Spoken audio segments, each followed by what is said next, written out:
소련의 천재 로켓 기술자 로켓 기술자 코롤료프 코롤료프. 아빠는 맥주캔을 밑장은 요구르트 컵을 들고 테라스로 나왔다. 저녁 노을이 지고 있었다. 겨우 몇 시간 전까지는 따갑도록 눈부신 햇살이 내리쬐고 있었는데 이제는 그것이 거짓말처럼 느껴질 정도로 시원하고 상쾌한 캘리포니아 남부의 여름밤이 찾아왔다. 두 사람은 의자에 앉아 다시 대화를 시작했다. 난 티가 많아. 코로 시작해서 프로 끝나는 코를요프의 등장이다. 이따 약 발라줄게. 아, 아빠 그거 말하면 안 되지. 내가 먼저 말하려고 했단 말이야. 미안. 그러면 밑장 코를요프는 어떤 사람이었는지 알고 있는 거야? 물론 알고 있지. 소련의 천재 로켓 기술자, 세계 첫 인공위성인 스푸트니크도, 세계 첫 우주비행사 가가린도 코를요프의 로켓으로 발사됐지. 역시 밑장. 드디어 시작되는구나, 우주 개발 전쟁이. 미국의 폰 브라운과 소련의 코를요프, 숙명의 라이벌 대결. 그래. 처음에는 폰 브라운이 지기만 했었지. 폰 브라운이 이겨. 먼저 인공위성을 성공한 것도, 먼저 사람이 우주 비행을 할 수 있게 만든 것도 소련의 코를요프니까. 하지만 아폴로 11호가 세계 최초로 달 착륙에 성공해서 미국과 폰 브라운이 결국 승리했어. 이야기를 끝내버렸잖아. 그런데 왜 처음에는 폰 브라운이 지기만 한 거야? V2를 만든 것은 폰 브라운이었고 미국으로 도망갈 때도 V2의 기술자들을 모두 데려갔잖아? 그래, 좋은 질문이네. 실은 미국이 먼저 세계 첫 인공위성을 발사할 수도 있었어.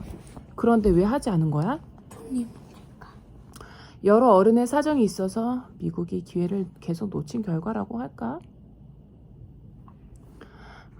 어른의 사정이란 참 귀찮은 거구나. 물론 코를요프가 천재적인 재능과 성견 지명을 가졌기 때문이기도 했지.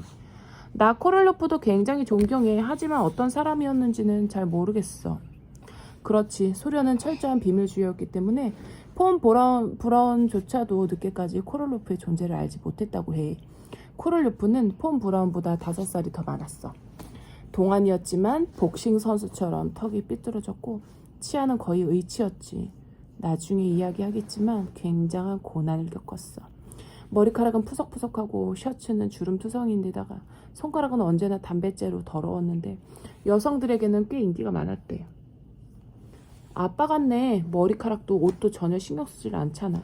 양말에는 늘 구멍이 뚫려 있고 장소에 상관없이 방귀도 끼고 용케도 엄마랑 결혼했네. 밑장도 옛날엔 아빠랑 결혼하고 싶다고 그랬잖아. 내가 4살 때 이야기잖아. 아쉽겠지만 원래 이야기로 돌아가도록 합시다. 그래.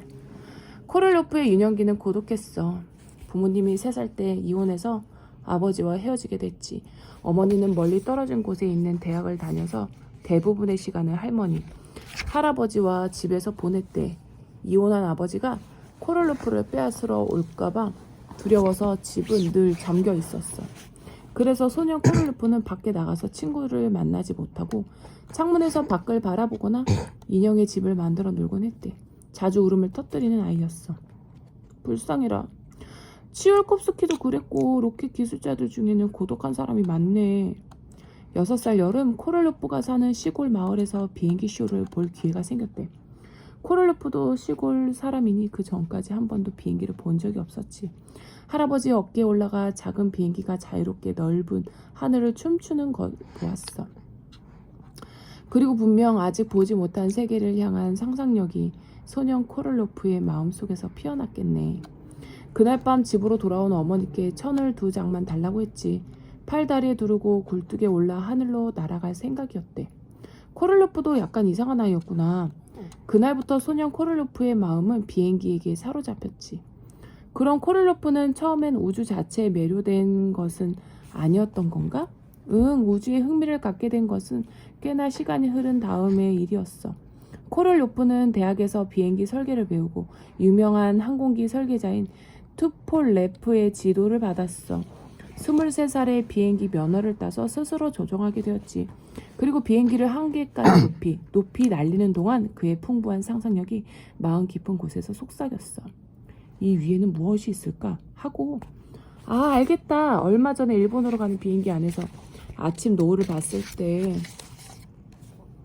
밑장은 하늘을 바라보며 말했다. 밑장이 공상에 들어갔다는 걸 눈치챈 아빠는 마음속으로 미소 지었다. 밑장의 검은 눈동자에는 저녁 노을이 비추고 있었다.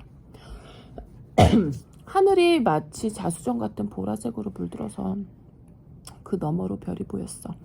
난 그대로 우주로 날아갈 것 같은 기분이 들었어. 분명 코를루프도 그 풍경을 봤을 거야. 그럴지도 모르겠네. 그렇게 코를루프는 우주 로켓 기술자가 된 거야? 아니, 코를루프의 상황도 폰 브라운과 비슷했어. 그때는 1930년대라서 독일뿐만 아니라 모든 세계가 또다시 전쟁을 벌이려고 움직이고 있었지. 그에게 주어진 임무 역시 우주에 가기 위해서가 아닌 다른 나라를 공격하기 위한 로켓, 즉 미사일 개발이었어. 밑장은 슬픈 듯 고개를 저었다. 어떤 나라든 마찬가지구나. 왜 사람의 순수한 꿈을 서로를 죽이기 위해 이용하려는 걸까?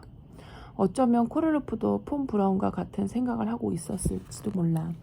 이 기회를 이용해 로켓 기술력을 발전시키자. 기다리면 언제나 기회가 온다라고. 그러니까 코를루프도 전쟁을 이용하려고 한 거네. 그래, 상상력의 불꽃을 마음속에 몰래 간직한 채로 말이지. 그는 매우 우수해서 금방 두각을 나타냈고 20대 후반에는 소련 제트 추진연구소의 부소장까지 올랐지. 조숙한 천재, 정말로 폰 브라운이랑 똑같네? 맞아. 그리고 불합리한 이유로 체포당한 것도 마찬가지고. 1938년 코를루프가 사는 아파트에 검은 복장의 비밀 경찰들이 들이닥쳤어.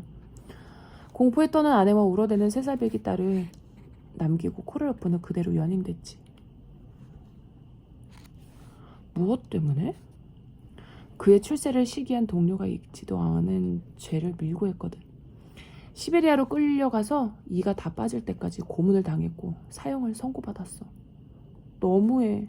코를루프에게도 자유는 없었구나. 그래, 게다가 코를루프는 풀려나기까지 6년이나 걸렸어. 6년 만에 가족과 재회했을 때 딸은 9살이 되어 있었지.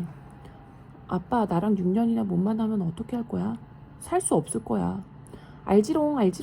언제부터 아빠가 밑장에게 이렇게 약한 입장이 되어버린 걸까? 그래서 코를루프는 해방대는 어떻게 됐어? 미사일 개발을 다시 시작했어. 마침 독일과의 전쟁이 끝날 시기였거든. V2 기술을 손에 넣기 위해 독일에도 파견되었지. 그리고 독일에서 연행된 많은 기술자가 그의 아래에서 일하게 되었어. 코를루프가 제일 처음 한 일은 V2의 복사본을 만드는 일이었어. 소련에선 그걸 R1 로켓이라고 기술을 불렀지. 빼앗다니 나빠. 즉 두 사람의 천재는 서로 직접 얼굴을 본 적은 없었지만 폰 브라운의 기술은 코를루프에게 전해졌던 거네. 그런 거지. 물론 폰 브라운 입장에서 보면 기술을 훔쳤다고 생각했겠지만 한 가지 사실은 여러 가지 견해로 볼 수 있는 법이지. 그래, 코를루프는 R1을 더 좋게 만들어서 R2, R5 등 점점 로켓의 크기를 키워갔어. 그리고 1957년 드디어 완성한 것이 코를루프가 가장 정성 기울여 만든 R7 로켓이야.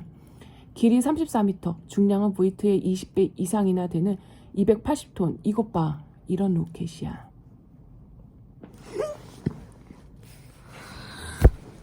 우와, 진짜 로켓 같다. 아빠는 컴퓨터 화면을 밑장에 보여주면서 말했다. 이거 소유주랑 똑같다. 맞아. R7의 기본 설계는 60년이 지난 후까지 계속 쓰이고 있어. 매우 우수한 로켓이었던 거지. 무엇보다 원래 R7의 목적은 우주선을 쏘아 올리는 것이 아니라 미국의 원자폭탄을 떨어뜨리는 것이었어. R7은 사정거리가 8,000km나 됐거든. 이걸 사용하면 소련에서 미국 본토까지 핵 공격을 할 수 있었어. 그럼 만약 미국과 소련이 전쟁을 했다면 R7이 우리가 사는 로스앤젤레스에도 원자폭탄을 떨어뜨렸을지도 모른다는 이야기네. 그리고 이 R7 로켓은 아주 조금 바꾸기만 해도 시속 28,000km인 제1 우주 속도에 도달할 능력이 있었어. 그러니까 인공위성을 쏘아 올릴 수 있다는 거네. R7도 원자폭탄 같은 것보다 인공위성을 싣고 날고 싶었던 거야. 그랬을 거야. 문제는 머릿속에 미국을 쓰러뜨리고 싶다는 생각밖에 없는 소련 정부에게 어떻게 인공위성을 쏘아 올리도록 설득할까 하는 것이었지.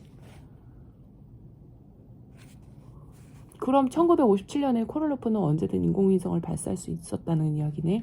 그래. 그 무렵 라이벌인 폰 브라운은 뭘 하고 있었어? 미국의 폰 브라운도 마찬가지로 비슷한 상황에 놓여 있었어.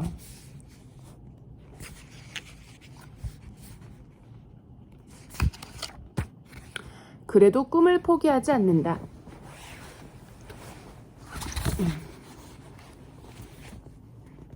수천만 명의 목숨을 빼앗은 2차 세계대전이 드디어 종결된 1945년 9월, 폰 브라운은 미국군의 군용기를 타고 대서양을 넘어 미국으로 향했어.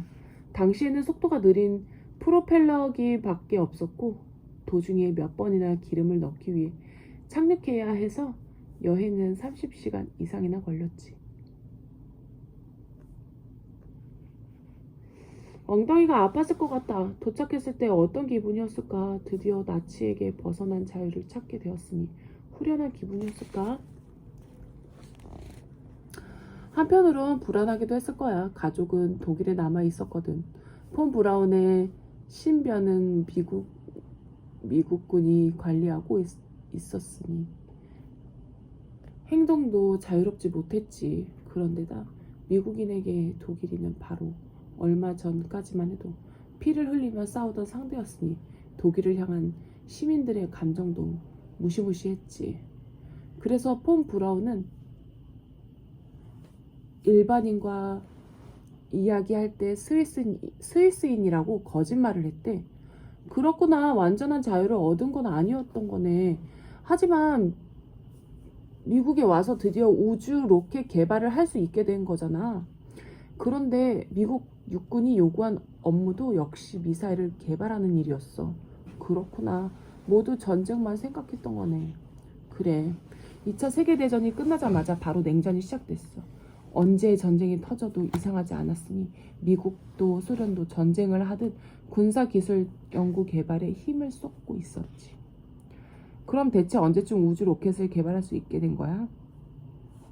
미국에 건너가고 10년이 지난 뒤에도 폰 브라운은 여전히 미사일을 개발해야 했어.